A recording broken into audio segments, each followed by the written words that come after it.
So my next question is, what if the coefficients are both basically the same?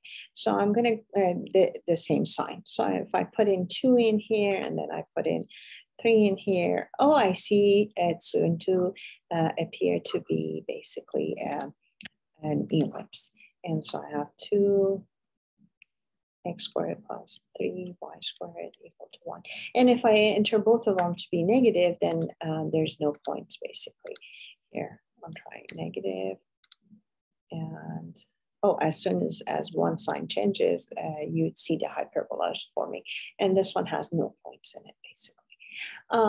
Now, again, and when you have the x squared times the coefficient plus a y squared times the coefficient, and both coefficients are positive equal to 1, then you get basically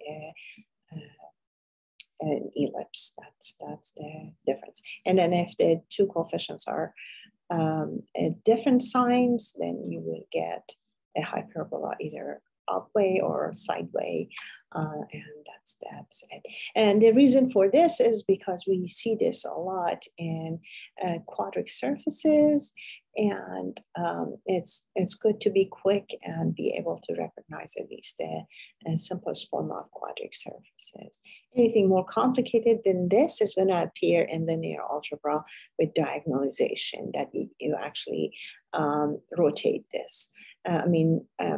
There's hyperbolas that look like this basically, and then everything else is going to appear in linear algebra in that format of the hyperbolas you also see, and that's the simplest form of that format basically.